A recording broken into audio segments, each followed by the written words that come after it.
Okay, today we're looking at what I call Eyimofe, and we start with the song. Baba, I praise your name, you are worthy to be praised. Baba, I praise your name, you are worthy to be praised. God is always worthy to be praised. Of course, Eyimofe is a Nigerian film that is making waves, and the interpretation, of course, this is my desire. The film, of course, tells the stories of ordinary Nigerians, and their desire to go abroad, so that they can better their lives. But this as contrasting fortunes, and that is what I've actually done in this podcast. If you look at, in the case of Jacob, Joseph, of course, had been sold into slavery, and eventually he became prime minister in Egypt, revealed himself to his brothers, and they brought the news back to Jacob. And we can take up the narrative in Genesis 45, verse 25. Then they went out of Egypt and came to the land of Canaan, to Jacob their father, and they told him, saying, Joseph is still alive, and is governor over all the land of Egypt. And Jacob had stood still, because he did not believe them. But when he told him all the words which Joseph had said to them, and when he saw the carts which Joseph had sent to carry him, the spirit of Jacob their father revived. Then Israel said, It is enough. Joseph, my son, is still alive. I'll go and see him before I die. But of course, don't forget, the reason why they had taken the journey to Egypt in the first instance was because there was famine in the land. And so it was, just like Eyimofe, it was an attempt to escape, a dire situation back home.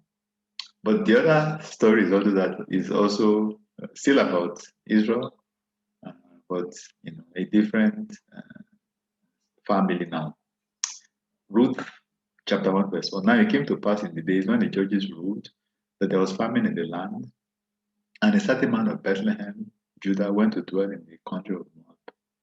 He and his wife and his two sons. The name of the man was Elimelech, the name of his wife was Naomi, and the name of his two sons were Mahlon and Chilion, Ephrathites of Bethlehem, Judah. And they went to the country of Moab and remained there. I don't want to go into the story of Moab because, of course, we know, lots of negativity about Moab. But they were also looking for a better life, and that's why we need to have this kind of look at it in terms of the contrasting fortunes. Of course, Israel also suffered tremendously in Egypt, and of course, they were born on angel's wings. But in taking those kinds of very major decisions, it's always good to hear God. And you see this in Genesis 46, verse 1, when Israel took his journey, when I had come to Beersheba and offered sacrifice to the God of his father Isaac, then God spoke to Israel in the visions of the night and said, Jacob, Jacob, and he said, There I am. So he said, I'm God, the God of your father. Do not fear to go down to Egypt, for I'll make of you a great nation there. I'll go down with you to Egypt, and I'll also surely bring you up again. And Joseph will put his hand on your eyes. So this actually went with God's promise. In the case of Elimelech and his family, there were lots of misfortune. Of course, he passed on the two children that he had,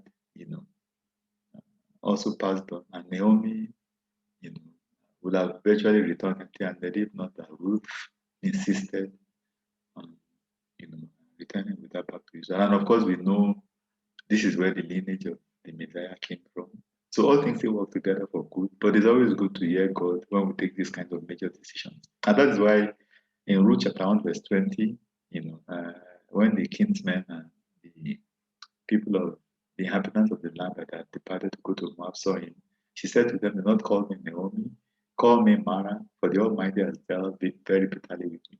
So basically, it's not like when you relocate that, or you emigrate abroad, that it's always going to be very rude, because we know that some people lose their lives in terms of the journey. But I think the moral of the story is wherever it is that we are, it's God that gives power to get wealth. We can actually thrive and prosper wherever we are, as long as God is there with us.